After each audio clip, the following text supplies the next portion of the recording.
Ciao, my name is Antonius Bui.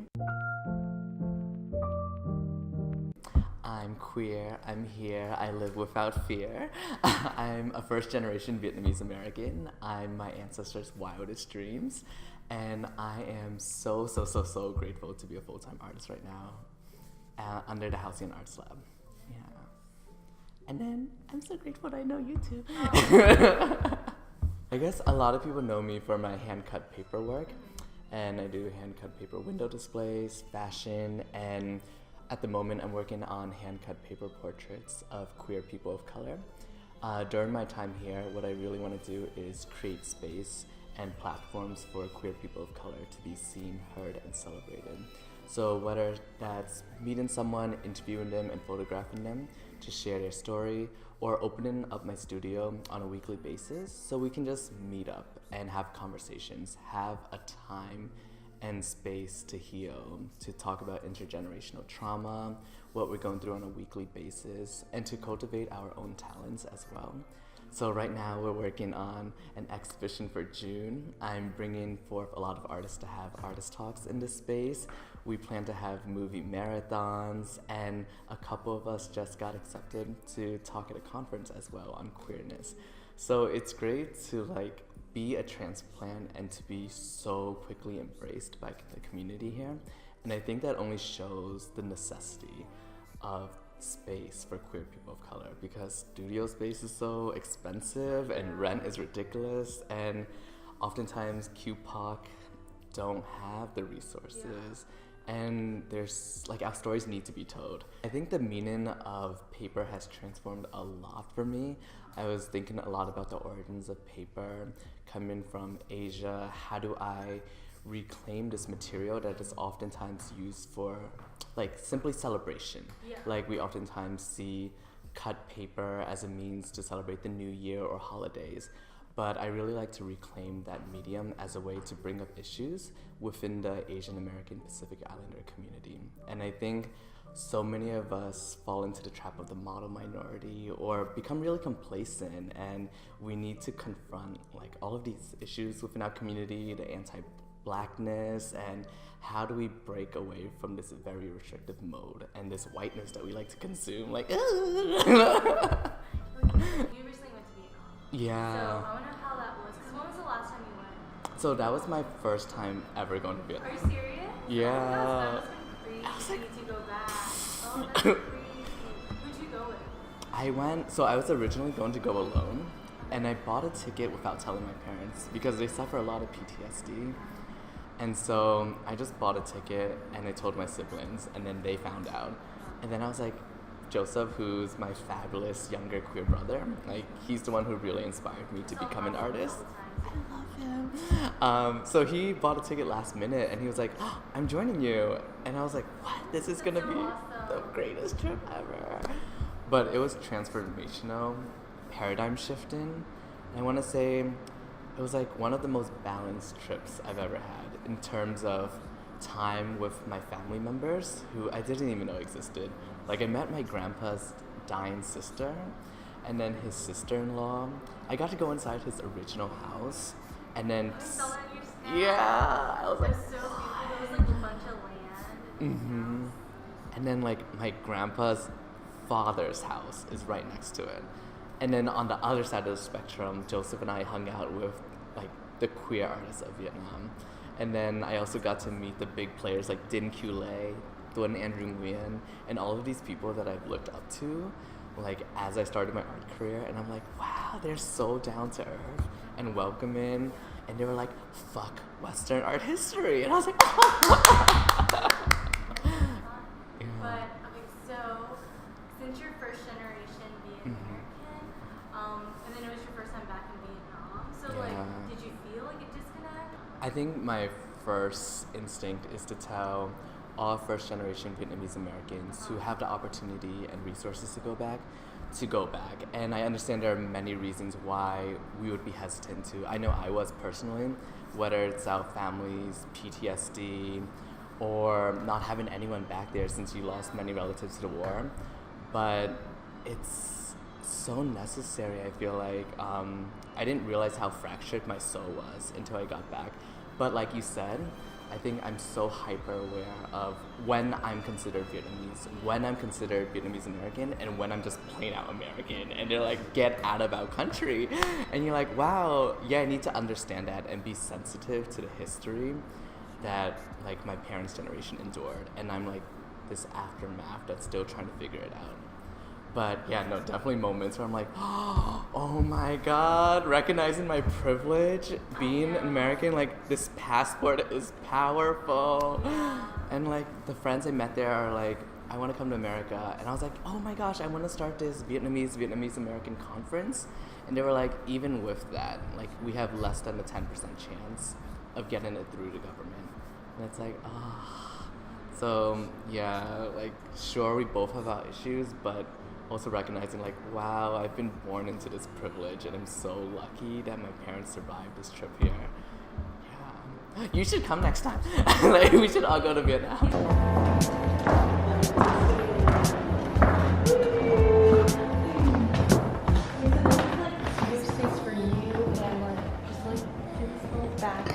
Yeah, so we are the second cohort and there are 8 artists. All of us do socially engaged art projects, whether that's working on creating ritual spaces, platforms for women to speak, someone's working on a documentary highlighting the lives of wrongly incarcerated folks.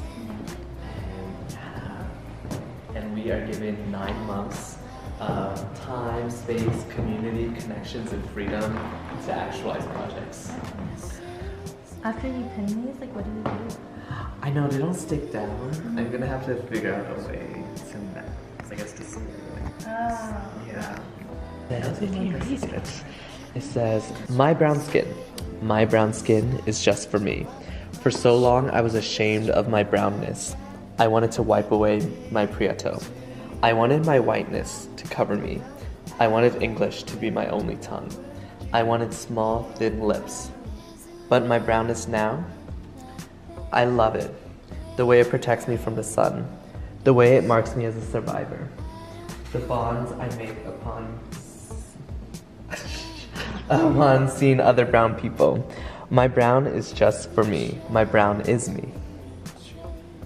I constantly don't know what I'm doing. But I'm learning to be comfortable with that.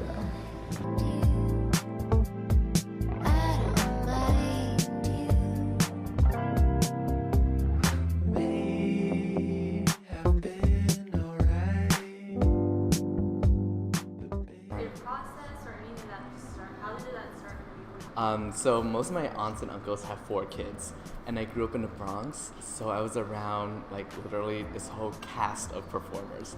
Since all of us are really extravagant and exuberant, and I think the Bui family is just wacky, and so we used to put on a lot of fashion shows. Our biggest inspirations were embarrassingly the Pussycat Dolls. And so we used to like get dolled up, dress up. We watched a lot of America's Next Top Model, Sailor Moon, and all of like pop culture really influenced us. And I only recognized that looking back. But no, I always thought that I wanted to become a doctor. I thought I wanted to like the conventional route to become a doctor, have a family, provide for my parents. Is that what you wanted, or you thought you wanted? I think I was trained to believe I wanted that. And so I actually studied chemistry for 2 years at the University of Houston before transferring to MICA. That's so weird. Like I would never imagine anything else but an art. Oh, You know. I had a 4.0 GPA, but yeah, it was so important for me to like, I guess, just to challenge the way I was raised. Yeah. To like really think on my own, and I think that's a huge leap that many of us don't have the opportunity to take. I think a lot of us grow up thinking failure is like the worst thing ever, but it's really through failure that I understood my own limitations, and I'm like, wow, I'm really mortal. Like I can't do everything on my own, and it's through failure that I really learned the importance of community and reaching out to one another and asking for help and understanding that someone else in the community is gonna complement you, and you two can have a symbiotic relationship and create something that one singular person wouldn't be able to. And so failure has really led to me recognizing that, oh yes, I want to collaborate for the rest of my life.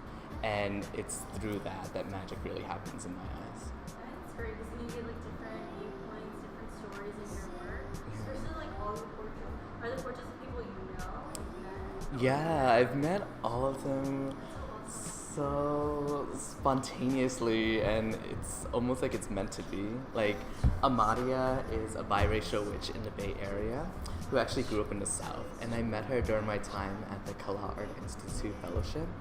And so I guess the way I've constructed my life, I just follow wherever the white man gives me money and time and space to make work. And so another portrait's Chris Lopez, and I actually spent so many months with Chris during my time in Tulsa, Oklahoma, and it was me, Chris, and Arun, and we're like the queer POCs in Tulsa, keeping each other afloat, and they introduced me to like so many artists I look up to now.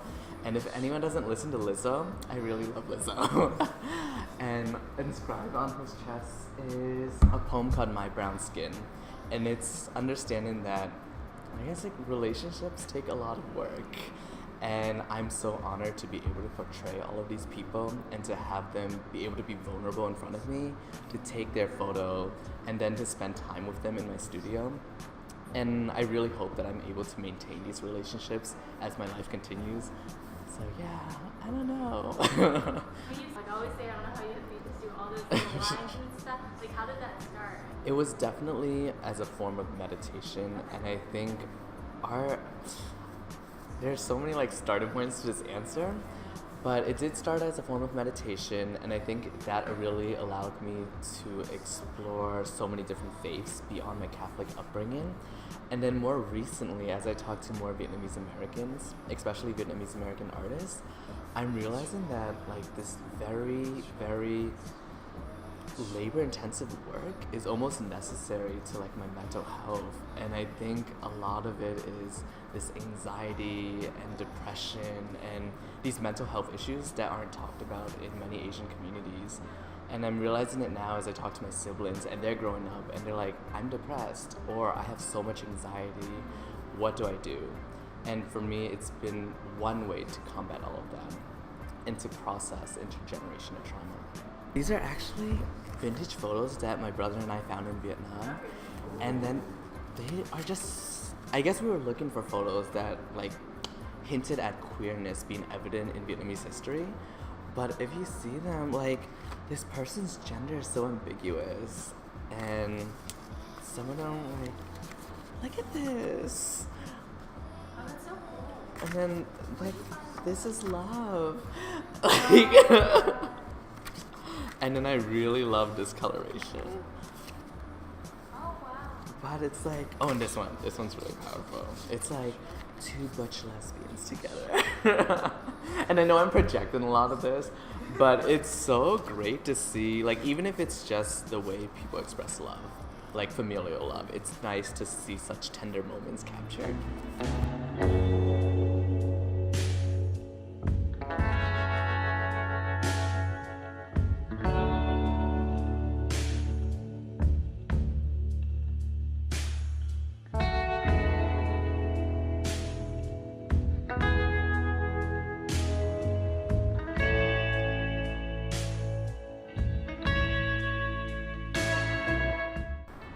I think I'm eternally grateful for such supportive, loving parents, and I don't think we'll ever fully understand each other, but we do love each other. And just to have parents who allowed me to transfer to art school and to chase my own dreams, I think my parents are such inspiring refugees in my eyes. Like, they gave up everything to build a future for all 4 kids, and they've now given us the freedom to chase our own dreams. And many of my cousins don't have that opportunity. They have stricter parents. They have parents who expect them to stay Catholic, to marry, to build a family. And my parents have actually been the ones who've like convinced my aunts and uncles that interracial relationships are okay. That's still love. Like, let your children be themselves. And they've actually pioneered the way for so many of my other extended family. That's Yeah, like topics are still taboo, and my younger brother and I just came out to our parents a year ago. And I remember over Christmas we had like this really heartbreaking conversation where I was like, Mom, I feel like you're already losing us because you don't call us. And then she was like, I don't call because I don't know how to talk to you anymore. And we had to explain like that part of our identity is just like one part of our multifaceted identity. And we are here to educate you, we love you, and let's get through this together. And well, I shouldn't say get through this. That sounds like an obstacle. But yeah, just like being able to like start these conversations with our parents and to have them still accept us and still open the doors to us whenever we want to come back home. I think I'm like, wow, I'm so lucky. I think first and foremost, I would like to thank every queer person out there for simply existing, for thriving, for not giving up. Because I know it can be extremely rough out there. Some places it's illegal, sinful, not safe to come out. So come out on your own terms, take your time. If you have internet access, there's so many online communities that you can look into, like even Tumblr, Instagram. Find people that you're inspired by, start conversations with them. But know that coming out is a constant journey. Like your life will be full of coming outs. So take it at your own pace. Know that you are beautiful, you are divine, you are perfect the way you are. And whenever you're ready, we're here for you. If you were to give advice to, I don't know, like a 13-year-old version of yourself, what would you tell me? What would you tell yourself? What would you tell yourself? 13-year-old me. 13-year-old me thought that wearing a tie around my waist every day in high school was fashionable, and it was not. Let me think. 13-year-old me. Be unapologetic about who you are. Don't waste time thinking about what others believe or think. Know that they are simply projecting onto you. Know that your parents love you and that they are ready to embrace you for who you are. And that there is a whole community of queer people of color out there, Slaysians out there, waiting to slay with you. People like Za and Slay Riz, and your own younger brother is amazing. And that there are phenomenal artists like Mickey Blanco or Josie Corona and Derek Adams, Sasha Velour, and just continue being yourself. Yeah. And with being yourself, what do you think about like just self-expression, just wearing what you want? Yeah, I want to say, I love expressing myself through fashion, and I'm starting to explore makeup a little bit more. But I also understand that sometimes it's just not safe. I also love to dance, and I think actually that's how I warm up in the studio. I'll put on my favorite music and just move and react to it. I'm not a trained dancer, I don't consider myself a dancer, but there's like all of us move in such unique ways, and all of us are like trained such specific choreography. Like when you think about your daily routines, like the way you brush your teeth, or the way you sit on the toilet, or the way you cook, like all of these are like movements. And when you start to like just do one singular movement, but then like you change it up or you slow it down, and just understanding that all of these big labels like artist, dancer, fashion designer, they're just labels, and all of us are all of them. Sure, we might not be getting paid to do it, but we all have the ability to take these labels and claim them for ourselves. Like, I'm a model. Sure, I'm not like 6 foot and like sculpted in any way, but I will walk down the streets in my heels and feel on top of the world. Yeah. When did you start with photography? Has that been like something that you've always been doing all after you? My younger brother and I guess my dad gave us, so my dad is like the true photographer. Oh, really? And I think we were always so in awe of these photo albums, and he shot in film because that was what was available. Are you back using then. film now? I am using film now. And then it wasn't really until like we started being more interested in fashion and art that we're like, oh wait, what is photography? And started to explore that. But I just picked up a film camera less than a year ago. Okay. And I think going back to film and developing my own film in the dark room and printing has made me appreciate photography so much more. Because in this day and age, like, I guess everyone can be a photographer, which is great and empowering. But it's like, oh wait, what differentiates like a good Instagram photo versus like a photo? And it's just like all of these thoughts around photography. But what I really hope to dive into is a lot more performance work. And I've been saying this for so long. I'm so down to help. I'll be there behind the scenes, like pulling your dress. Yeah. And I've loved it, but I'm not like a performer, but I love it. So you work with like paper art, photography, you're getting into performance art, and just like exploring all these mediums, like and you're not attached to a medium, you're not like a painter or a sculptor. Like how do you go about that, like not being attached to a medium? I feel like a lot of people are working that way now, like even if you're like you say like you like clothes, but you also like photography. So I guess how do you go about that, and like what do you want to work with like next after performance art? I want to say I'm learning more and more that art is responding to an idea or situation with the medium that's most precise and succinct. And embracing being a multidisciplinary artist is really challenging because people love to put you in a box. And oftentimes I understand it, like you need to market yourself in a certain way. You need to make a living, and paintings and drawings and photographs are easier to sell. But I'm learning more and more that those mediums can't express what I need to express, and that my body is becoming more and more necessary for people to confront. And my body is so political. It's a war zone, and oftentimes I need to engage with this war zone, this battlefield, to really get my message across. And what I want to do next, I definitely want to do a lot more performance. I would really, really love to create like a fashion line once a year. And it doesn't have to be like for any big runway, or I don't have to sell them, but just to explore that language more and to, queer fashion up, to like really challenge what is fashion, and to make clothes that represents my identity a lot more. Yay. We should all come together and make our own line. We could. We actually, that was like one of the things that we first talked about when we first met. Yeah, we should actually do this. No, we should. No, because I've always wanted to make my line. Like you said, not even for commercial reasons, like just to do it. Because that's like one of the first things I wanted to do as a kid. I was like, I want to be a fashion designer. Yeah. So like, I like want to do that just for my younger self. And then like, just see what I make. So I have all these ideas. I was like, let me just make it.